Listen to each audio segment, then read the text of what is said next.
My name's Erika Brenneman, and I am a workers' compensation attorney in the Tallahassee office. You recently settled a case or handled a case where back pay was the main issue. Can you kind of talk about that case and our client and what that process looked like? Sure. So our client was a commercial driver, and he was injured on the job, injured his ankle, and he was no longer able to get in and out of a truck. And the employer, after he was injured and he was released, the employer offered him some light duty work. And the client did not accept because the offer was, again, back driving trucks, and his restrictions said he was not allowed to drive commercial driving. So the client comes to us after it had been about 3-4 weeks without him getting paid.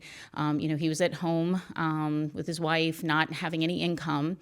And so I get on the file, we file a claim. And after we file the claim, the insurance company provides a response to the claim. And they responded to the petition and said, well, we had work available that he didn't avail himself of.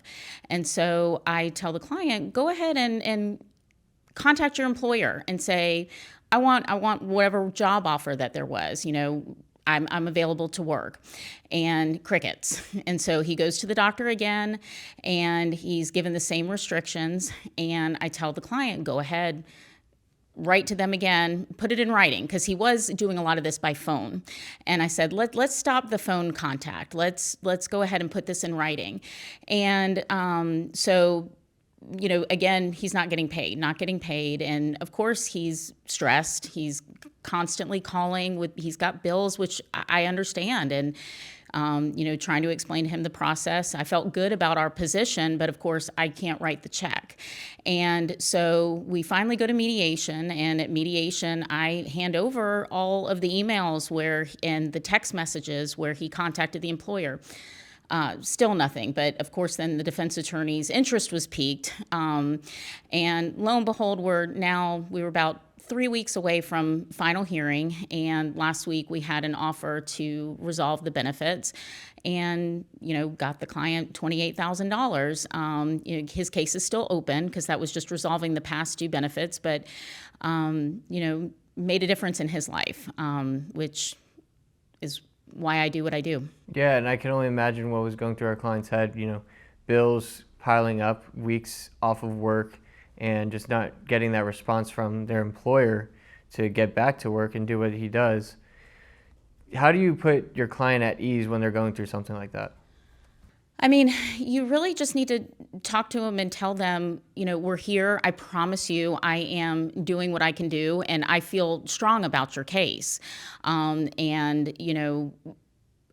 it's unfortunately not a whole lot that we can do. I mean, I still can't, again, write the check to pay the bills, but it is just hang in there because I feel strong about what we're doing. Continue to get your medical care, and I feel good about our position and eventually being able to recover the money that is due to you. But unfortunately, the process just takes a little bit of time. You mentioned how you wanted him to go from calling the employer to emailing the employer. How had that documentation helped the process of getting the legal claim, settled and taken care of? That to me is number one. I mean, in my first conversation with most of my clients, especially if it's right after the accident and they'll, tell me that they did something and, they called the employer, let's put it in writing. That's proof, right? And, send him a text. It doesn't have to be an email. And that's what I told the client because he had been calling the employer.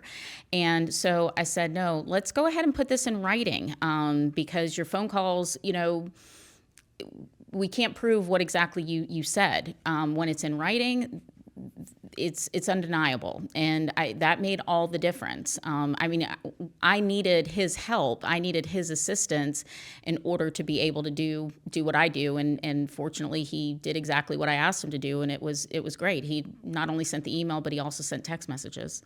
And it's funny to hear, the difference between a personal injury case where you don't want your client talking to the insurance company, really. You want that all on you as an attorney. Here, you're actually working really closely and as a team to make sure documentation is correct and that process is taken care of together. So it's just interesting to hear the dynamic between client and attorney here. And let me also say, the other instruction that I give the clients is keep it short and sweet. No extra words, just 1-2 lines. Here are my restrictions. I'm ready to go for work. I'm ready to work. So the employee is supposed to keep in contact with their employer in a workers' compensation case with their restrictions. And so, I tell the clients, go ahead and let the employer know what your work restrictions are, because that is part of what their job is after you're injured.